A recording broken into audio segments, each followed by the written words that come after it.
Hello, I'm Robert, and you're always welcome here in my busy little shop. On today's episode, What's on My Workbench, I've got a fun project. I think a lot of people would say it's not a beginner project, but I think really if you just break it down into some simple steps, it's a beginner project. I'm going to be making a checkbook wallet. Now, with that said, you could adjust this a couple different ways. I call it a checkbook wallet because it's got spot in there for your cards or cash. You could easily make this without the spots for the cards, and it'd be an even simpler project, and it would just be a checkbook cover, a place for your checkbook and your register as well. But when I get into here, I'll show you how it would be very easy to adjust this, make it into a regular wallet.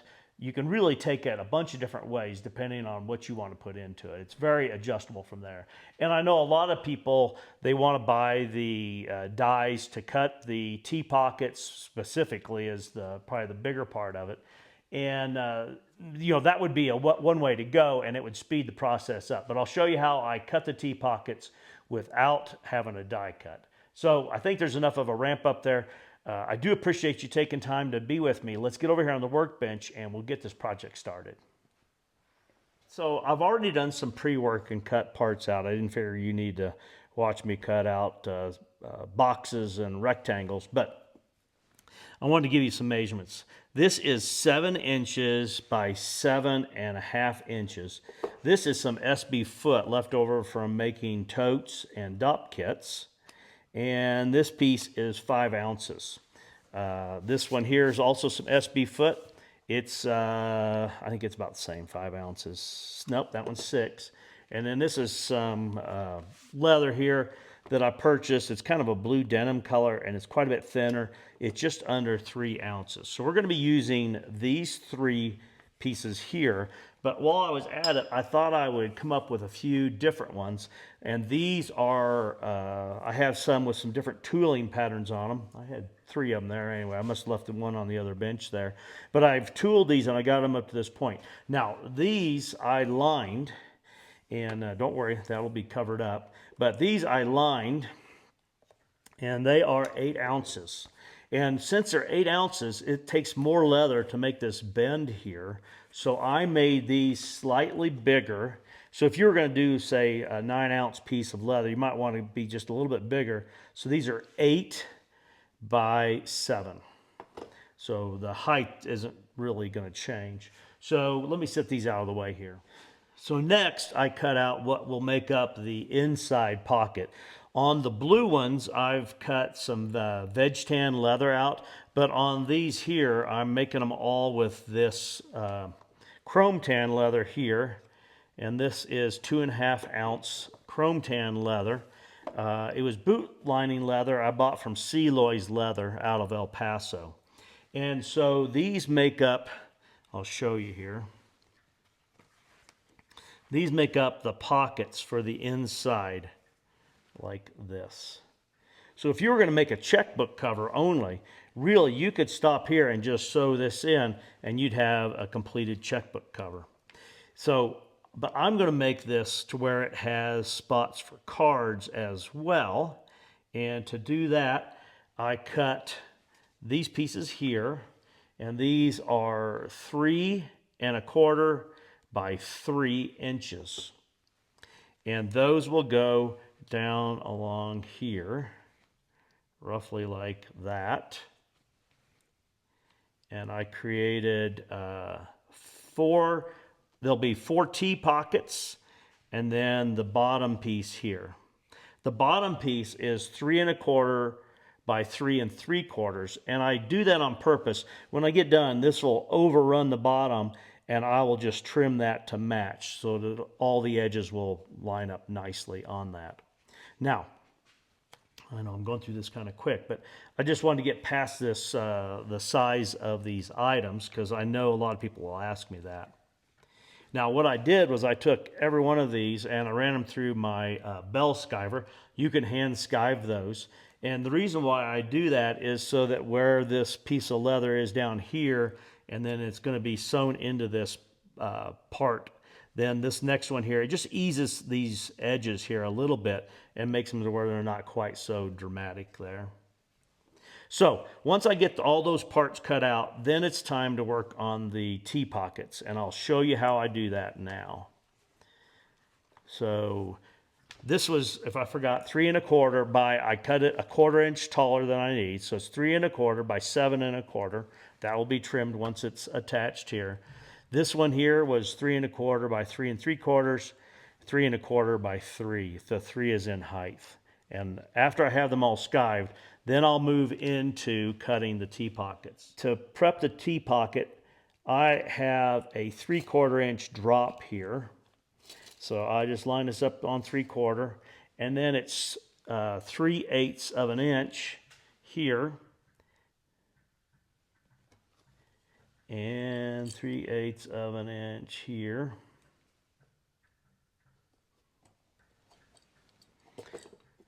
That creates these areas here that will be sewn down. And then to create the T-pocket, I'm kind of lazy on this, or smart, whichever one you want to use. And what I do is I line up this outer edge of a 1 inch ruler there, or straight edge, and I'll just cut from the top here where that notch is. And you can stay down just a bit here, and I'll show you. So it's that one here, and then line up here again, out here to this corner. And then I can just finish that little bit here so I don't overcut that.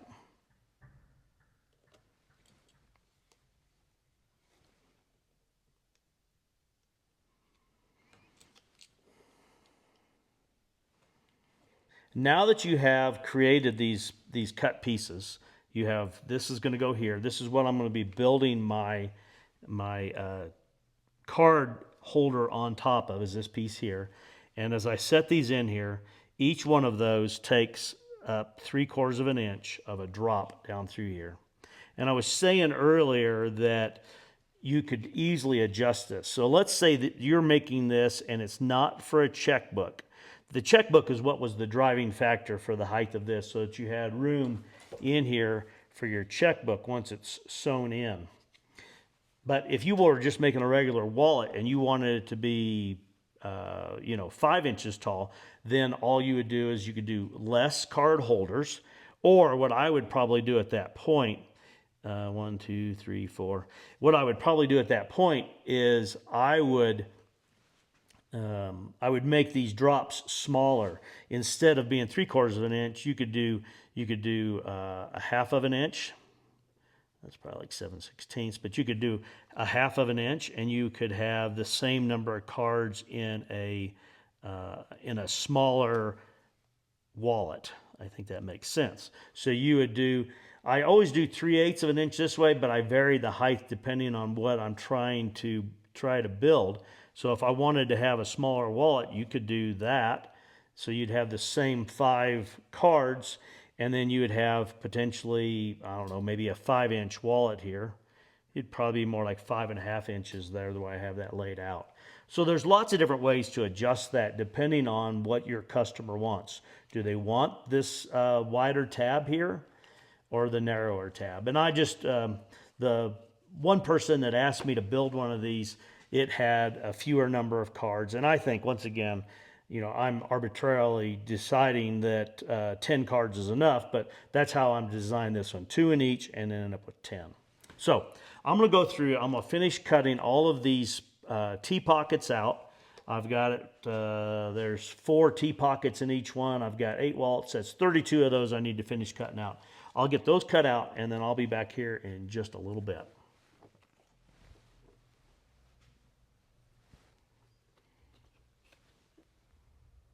It's been a while since I made one of these wallets. I realized after I finished installing tape on the bottom of each one of these, I needed it here on these tabs, at least for the way I assemble them.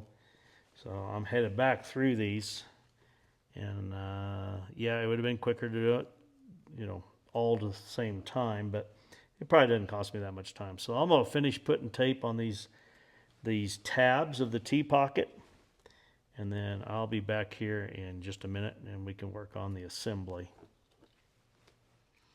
Okay, now that we have each of my T-pockets prepped in this manner, we're going to go through here and lay them out on here. And you can try to measure down, but it's easier just to take one of your T-pockets and line up these top corners here with those tabs, and that's going to give me the same reveal for these down through here.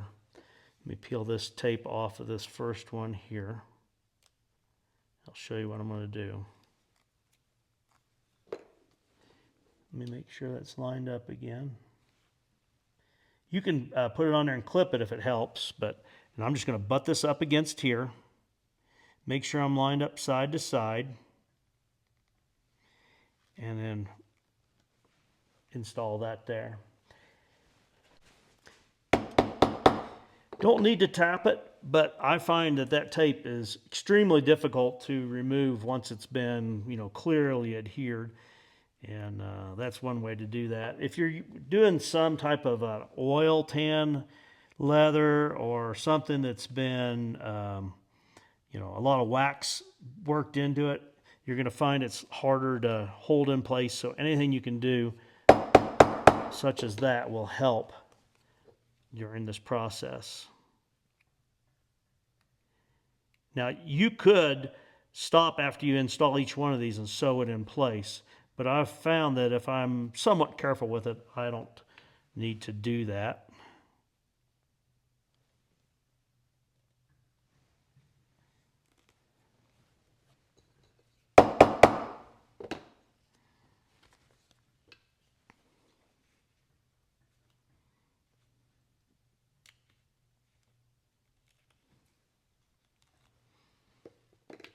And I'm going to sew this on my Cobra 26 sewing machine, but obviously there's not a lot of sewing there.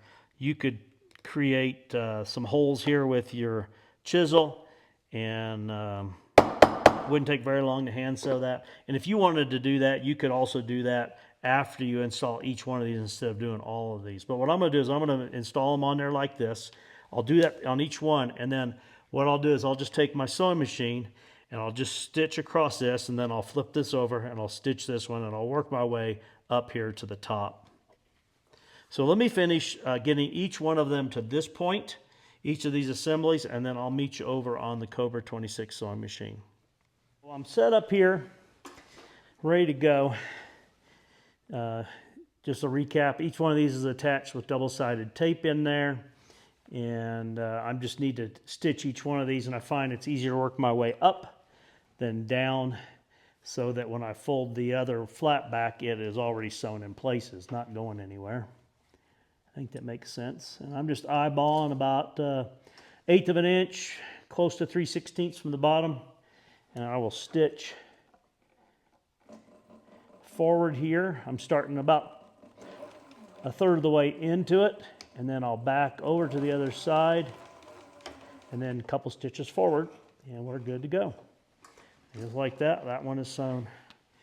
And do this part however you want. I've had these before where I just pull around to the next spot and hold the thread, but I thought for what I'm doing here, this is probably less frustrating for me to have something not go right.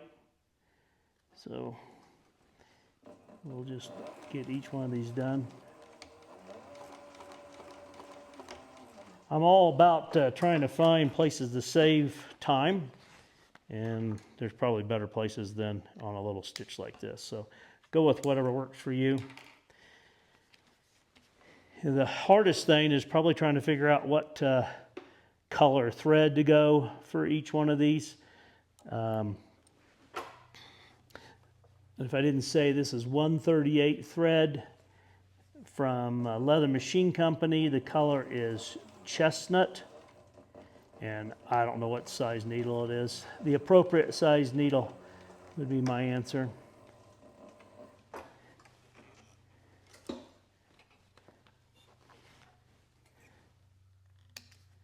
I'm probably wasting a bunch of thread doing it this way, but it's what works for me. I think sometimes it's worth the cost of thread not to have frustration.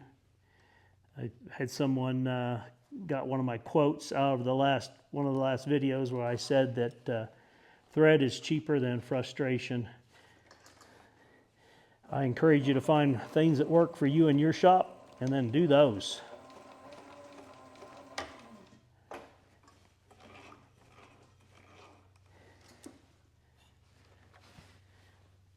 and it is sewn.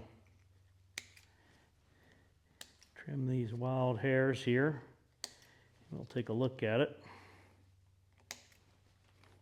I'm not the quickest with a sewing machine. There's people out there a lot more efficient at it than me.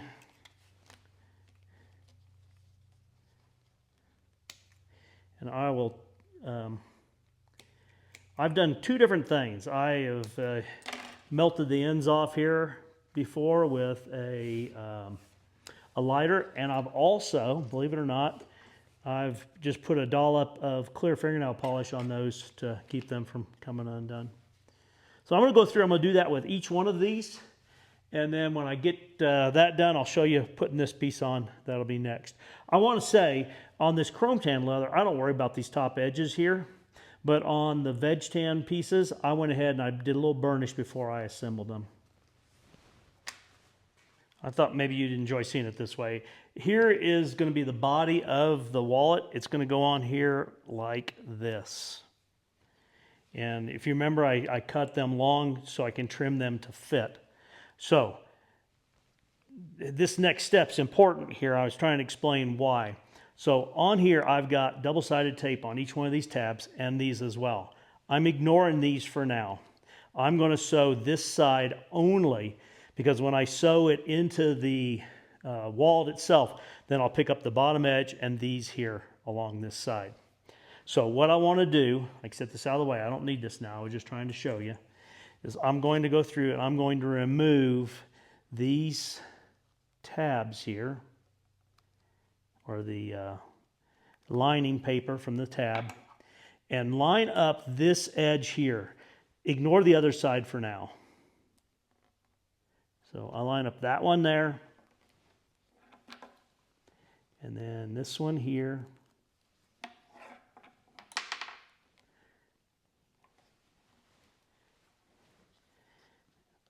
on down through here.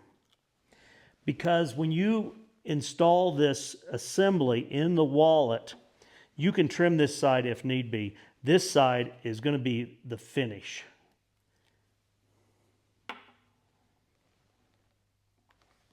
Okay, so these are all aligned, and then this one as well.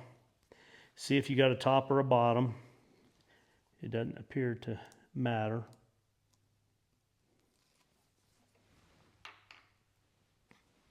And it tucks up just like the others did here. Make sure you're lined up on this edge. You could do some sanding there, but it's easier just to get this right. And you'll see I'm about a 1/4 inch long, which is a 1/2 inch more than what I mean by that. Is that when I trim this, I'm going to trim it to fit. So on purpose, I cut this body here, this final pocket, I cut it extra long so that I'm not worried about lining that up. I'll trim that all off when I get it sewn into the wallet, or when I get ready to sew it into the wallet. Okay, so now that I'm here, I'm going to start, and you have a choice. You can sew all the way here if you want, so visually it's all the same, or you can start sewing on this tab and work your way down. That's totally up to you.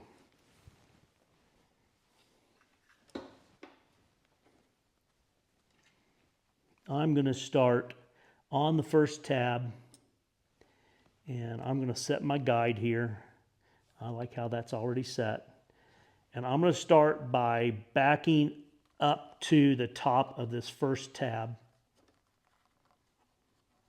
So I'll back stitch here and then forward.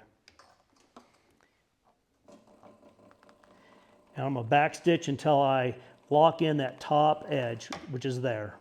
And now I'll work my way back forward here. All right, get this wild hair out of the way. And then I'll sew to the bottom. Now keep in mind, you may decide that you want to trim this, but I like to trim it afterwards. But why I'm saying that is this bottom 1/2 inch really is going to come off of there. The other thing that's going to happen is when it's sewn into the wallet, I'm going to be sewing across this direction, which is going to be a further 1/16 in. So I'm like 7/16 from the bottom is where I'm going to stop sewing here.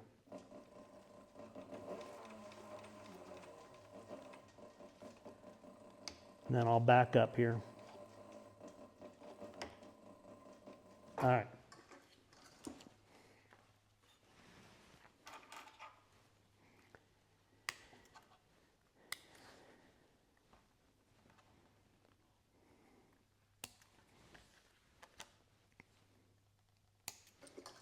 Okay, so now you can see I've sewn from here all the way down to here. I'm going to be trimming off pretty close to about where, I probably went a little bit further than I needed to, about here. Even if you stop stitching up here, even let's say exaggerate, a half of an inch. The only thing that's going in this is a card. It's not going to sneak out that little hole there. So do what seems right to you. When you sew across the other way, that will help tie that in. But I don't want loose threads here. So I'm going to go through now and I'm going to sew on this front flap. And when you're done, it should look like this. So I'm going to do that to each one of them, and then I'll be back here in just a moment. So we're ready for the next phase here. This is the tooled one. I had a little short video. It wasn't a short, it was a regular video, but it was pretty short, 7 minutes, where I tooled and did this. So this is going to be one of the covers. I've got these 3 blue ones here. This one's got barbed wire, and then I'm not exactly sure what to call this pattern. It's half of what I call the Madison belt. And then I've got this tooled one. I have a plain one, which will go with that. And then I've got these here. And I've got one more to show you here. So now that we have this completed to this point here, the next thing we need to do is really start our final assembly on these. And you can make these as simple as you want. I was saying earlier, I think maybe I ended up editing it out, but if you just wanted a checkbook wallet, you could have the checkbook here and the register there, and then you would be done. But the person that started this whole thing, and I do appreciate my clients, wanted one that had a spot for cards in there as well. So the next thing we need to do is to do the assembly on this. And I explained that I left this long, and I've had before where I get everything measured, and then by the time I get here, it's off a little bit, and then the next thing you know, I'm trying to figure out how to trim a little bit here or there. Speaking of trimming, I think these are really pretty good.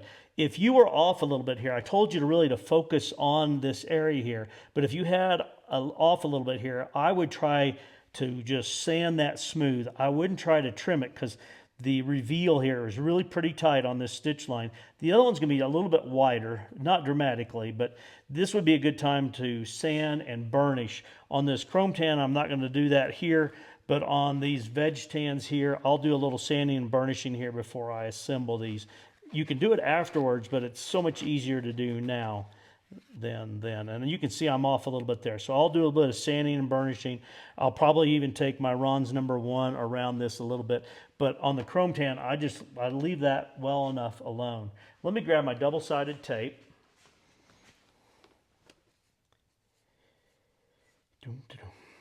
And I'm going to apply tape here around these other 3 sides of this assembly. Oh, yeah. I was upside down there for a second. Thought I'd done that backwards.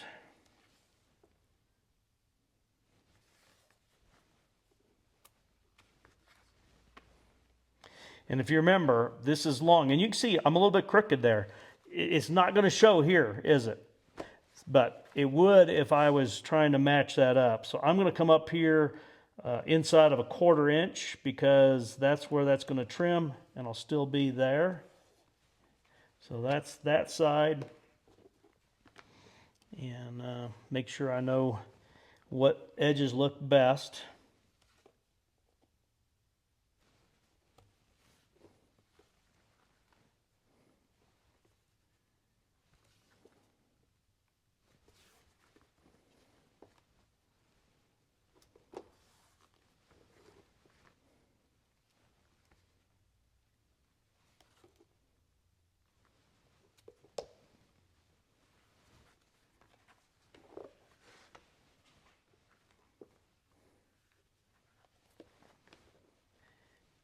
Okay, so we're ready now for my final assembly here. We'll have some edge work and corners and such to work with, but I'm just going to roll this over here, and you can see here where my double-sided tape is going to line up on there.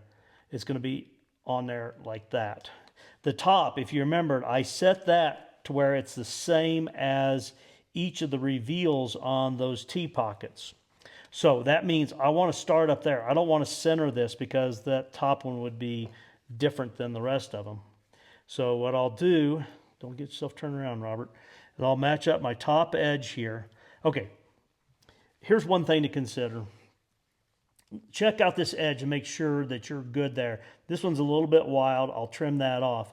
But what I mean by that, if you have any variation here, you can cheat this out maybe 1/8 of an inch. After you have it taped on here, then trim that and sew that. I think that makes sense.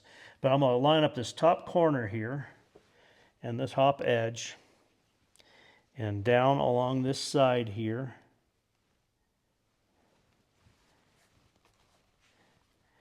And across the bottom. And now I'll pull these here back, and I will pull off the double-sided tape and stick these down one at a time here. I just love double-sided tape. Anybody else love double-sided tape? I had some earlier. It was a different brand. I can't remember where I bought it from. It peeled easier, but it didn't seem like it was as sticky once it was installed. So when I purchased this, I thought I was going to need a bunch of it, and I bought all of this probably 3 years ago. It's Ted's tape from Buckle Guy, and I've gotten used to it. It's just a little annoying at times. It usually fights me when I'm recording. So these are all lined up now. I've got the last bit of it here.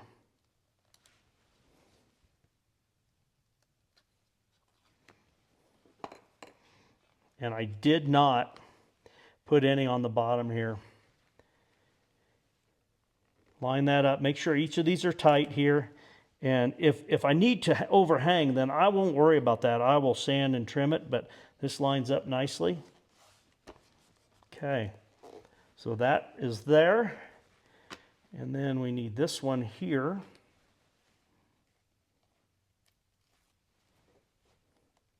I had someone I was watching years ago. They were making a wallet, and they just used double-sided tape for the bottom of those pockets. And I have a lot of faith in it, but I don't know if I've got that much faith in it. And I realized I got that kind of far up. I need to put another row on there. That was going to get trimmed off.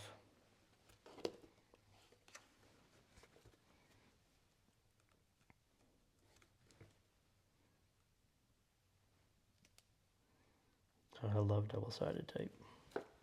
Okay. Line up this top corner here.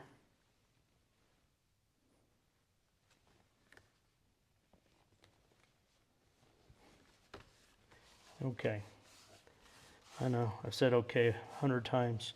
So there it is. I mean, I haven't sewn it yet, but there it is. You can see where I'll trim those off. I'm just going to lay this over here, straight edge.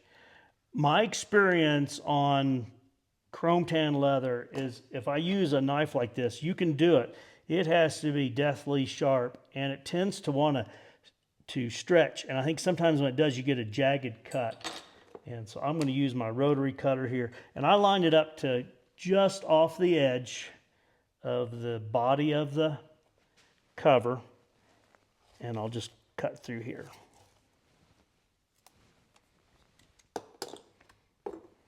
Now I've got nice clean edges all the way around. And this is ready to sew. Once it's sewn, I'll do the corners. You know what? I'll do the corners now, so I don't forget when I'm sewing and get too close.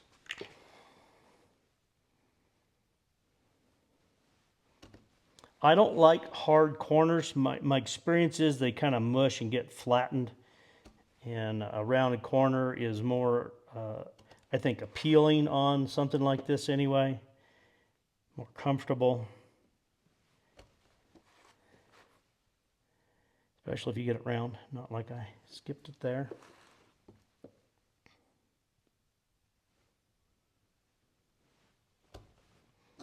There we go. So I'm going to do that with the rest of these, and then I'll meet you over on the sewing machine for our final sewing. The biggest consideration I have here on this outer is what color thread should I use, and I really do like that chestnut color. It looks good with the two tan ones that I've got here, and I think it looks good with blue, so I'm just going to use the chestnut all the way through. So I'll get these assembled here, and then I'll be back with you here in just a little bit. So I'm going to show you how I sew a couple of these, and maybe it's easier to see the process on a couple different colors, so I'll try it there. So I'm ready to sew these. My maker's mark is here, so that will be the back, and that works also because you got the cards the right way.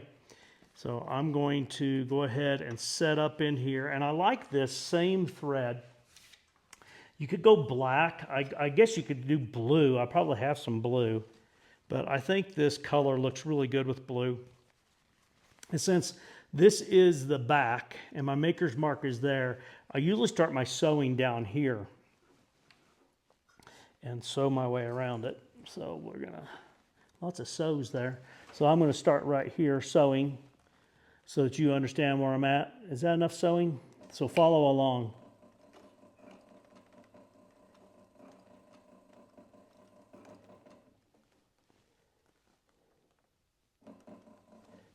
All right.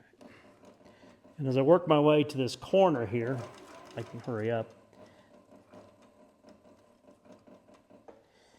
On an up stroke, I'll get a little bit of a turn here. And then again.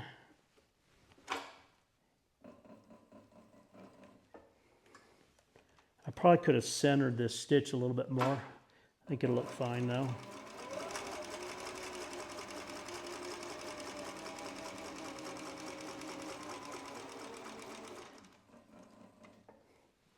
If you're going to have a problem, it's going to be on this other side here where these pockets are, and I'll show you what I mean by that.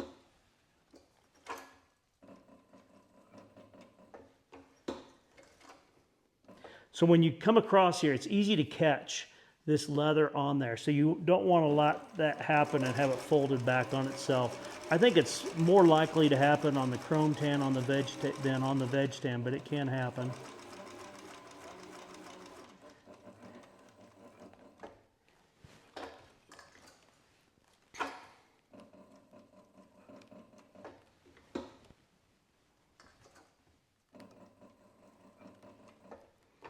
So I want to make sure that each one of these tabs is laying down nicely there. And I'll work my way, not in as much of a hurry, because I think I can maybe feel if it starts to catch there a little bit.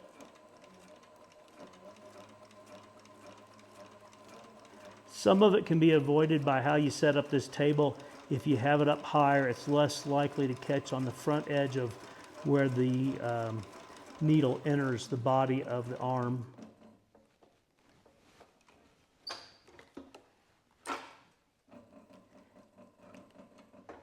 If you turn this before you're on that upstroke, I've had it before where I think what ends up happening is the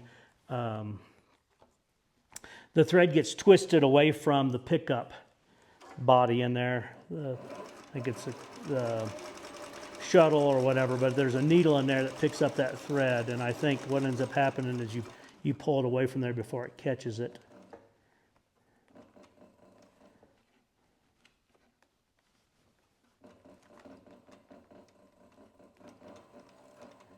I was just trying to make sure that those, it lines up properly there, and it did.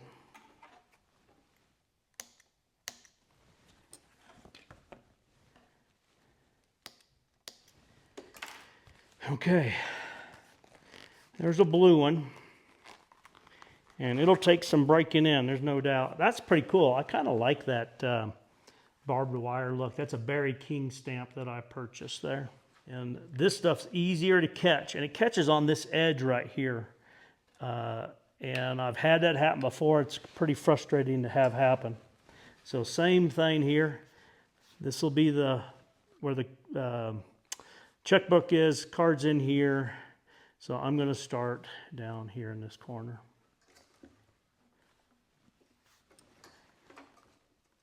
I think it slipped on me some.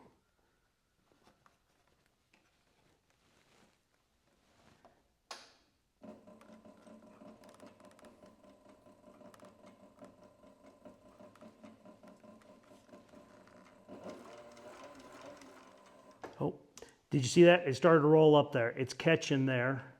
So I'll lay that back in there. Now we're good. If you're cruising along there, you may not feel that happen, or by the time you feel it, it's too late.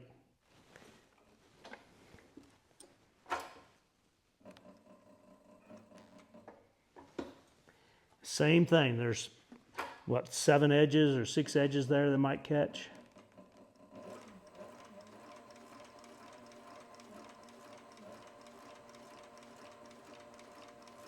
I'm just kind of easing along here.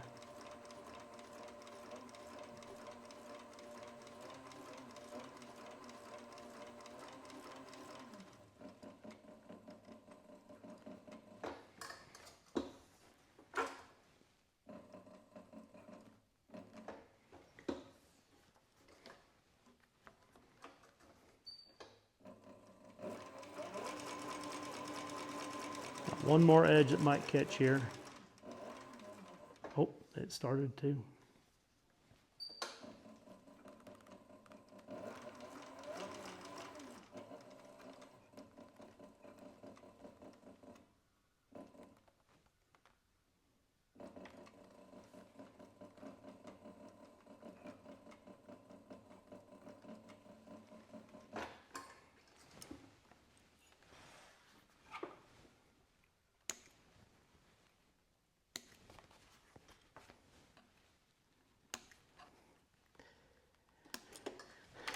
There we go. I'm going to finish the rest of these, and then I'll be back when we're ready to work on the edges, especially on the veg tan. I think this chrome tan stuff here is all good.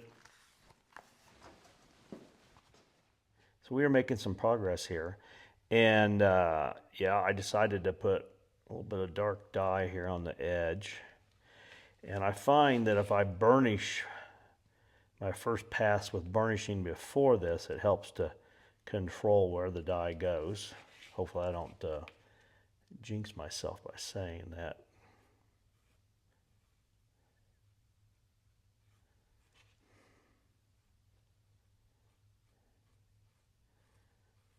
So the sewing is complete on all of them, and I completed my first burnish on the veg tan ones.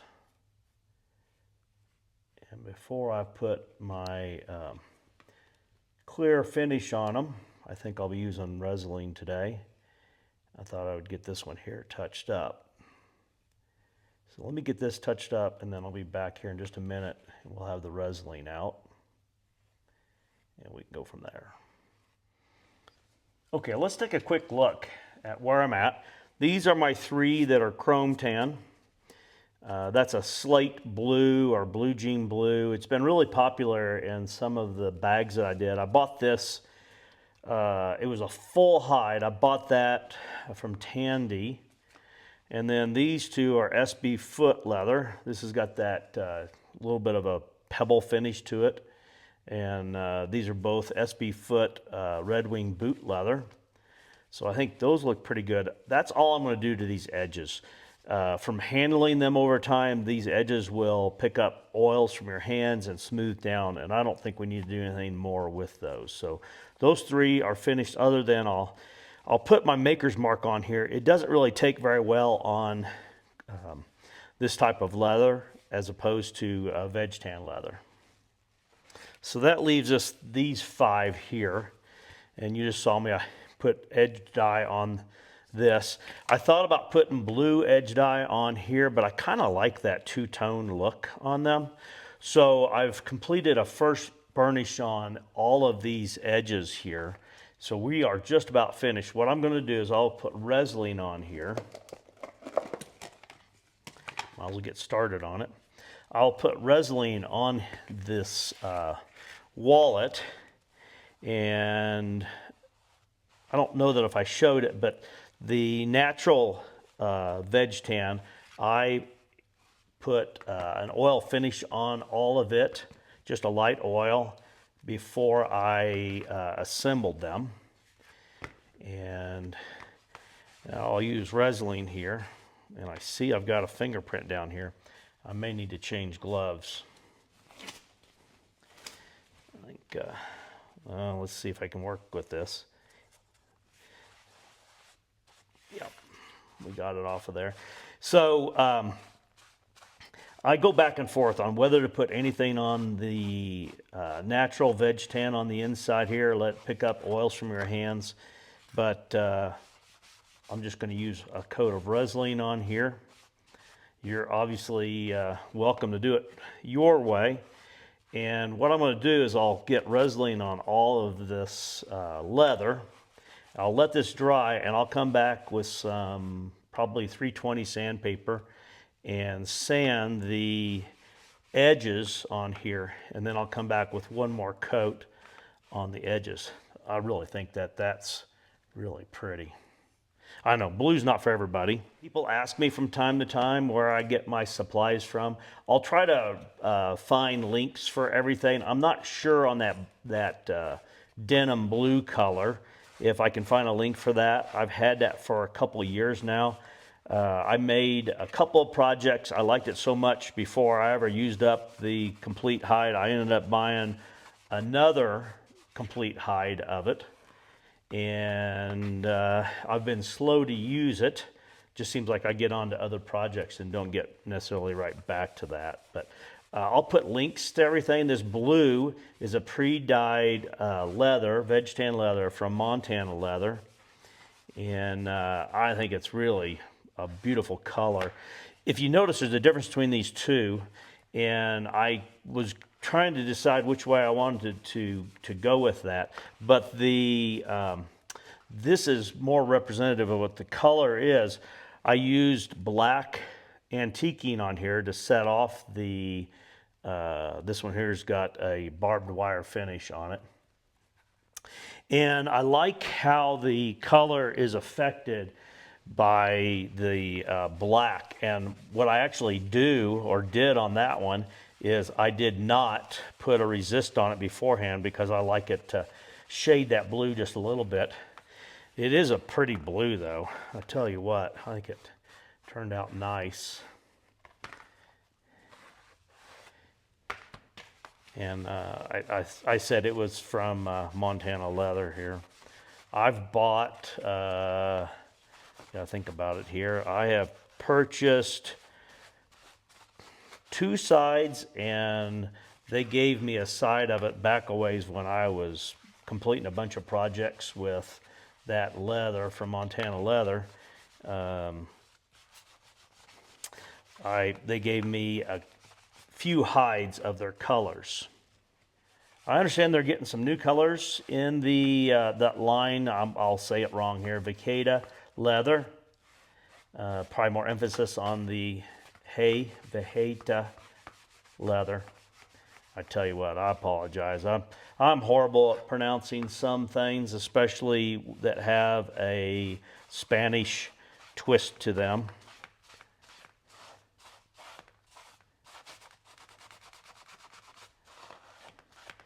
So the inside of this is the Montana Leather, the MTL leather, and the outside is their blue as well. I think I heard that they're getting rid of some of their colors while they're adding more. So if it's been a while since you've been to Montana's site, you might go check it out and see what's available today there and see if they've got their new colors yet. I tell you what, this blue is just really pretty. It is a little bit different blue than the Fiebing's blue. This is kind of more of a royal blue, but I really like that. That's a nice tooling as well. This one's coming out pretty nice. I like how the edge looks with the dark on it. One reason why I did that is when I did the antiquing or completed the antiquing on here, it's hard not to get a little bit on the edge. And so that helped even it all out. And on the inside here, it's got the same MTL. It looks like I've got one piece here that's a little bit darker than the others. They all can come out a little bit different from each other. So I'm going to finish up here, and then I will let these dry, and we'll come back. We'll do a little bit of a wrap up on this project. It's been a fun project, and I need to get over to my customer and see which one they wanted. They asked me to create a checkbook cover, and we talked a little bit about what they wanted, and I think most of these are probably fancier than they want, but I guess we'll see what happens when my client gets tempted with these designs, and I'll see if I can get some feedback on that before I edit the video and let you guys know how it came out. I also need to talk with the HR manager because I think there's a possibility that one of these might disappear that direction as well. So I'll let these dry and I'll come back here in just a little bit. All right, I tell you what, I think that it came out really nice. The colors are really pretty.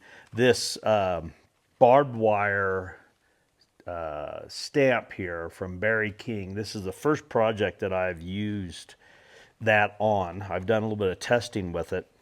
And the way I figured out the placement of it, on a scrap, I put in a twist, the barbed part, a twist, a barbed part, and then I used my wing dividers here to measure from the bottom of that one to the bottom of this one. Then I came over to here and I laid those out across there, putting a slight dimple between each one. And I set all of the barbs first, and then I came in and put the twist in. And thinking about it afterwards, I think what I probably would have done or could do the next time is I would just do the exact same thing with the twist. Because then if I have a little bit of a spot where maybe I'm not in line perfectly with this, if any of those dimples would be below or hidden by that tool. And I think if you got into an area where it needed to be tighter to fit on here, then you could step on the twist a little bit. In other words, it'd be buried a little bit behind here. So I think it came out really nice, but I've got them all finished here. The edge work's finished, and we have a finished project here. And I said before, you could modify this a couple of different ways, but I like what we've come out here. So I'm mumbling along here. Let me turn the camera around and let's wrap up here. So I tell you what, I think the project turned out really nice. I think it was an easy project. I don't know if you noticed or not, but one of the blue ones is gone. Yesterday, after I finished working on these, it's the next morning here when I'm recording my wrap-up video, but there's one of the blue ones missing, and I think it's funny how sometimes that works out. I had, we didn't really talk a lot about colors when the lady asked me to build a checkbook cover for her, and when I was selecting leather over there, the blue just like really hollered at me. I like blue. I like how that blue came out. And there was one in there that's not here now because yesterday she purchased the one that had that kind of a texture in it. And I created that texture using this stamp here from Tandy, which is a M, is that 882? 882. And it's kind of a little bit of a bubble look. I purchased this years ago. And then along the edge, I created the scallop with this tool here, which is a ZV407. And that's what I used to create that.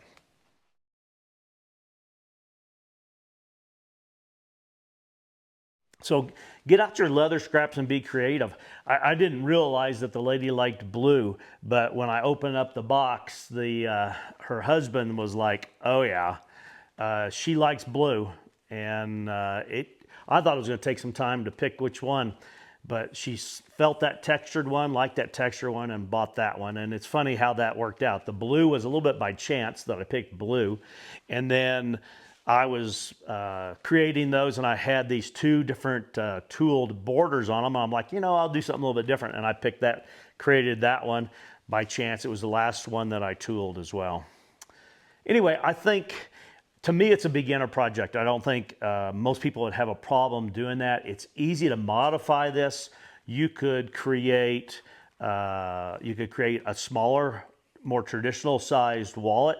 You could have one side for cash and then the cards in the other, or you could do card holders on both sides as well.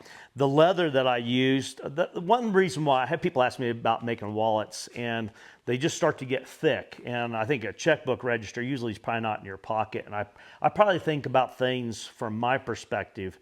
And I caution you on doing that. I had a live stream yesterday, and I talked about in there that, a lot of people don't like the sheen on resin on the belts. And the funny thing is, someone put in there, like, you could use resin on the back to seal it and tan coat on the front. And there's nothing wrong with that suggestion. That's a good suggestion.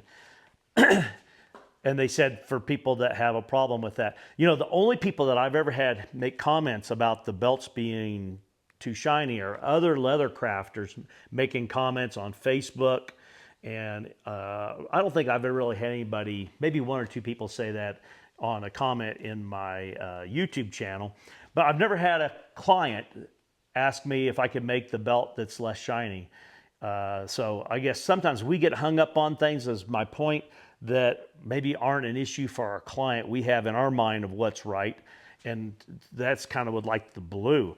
Some people are like, oh, I wouldn't do blue. But man, the more I look at this, the more I like it. I think I'm going to take this same blue, make one similar to this, and make myself a journal cover out of that blue.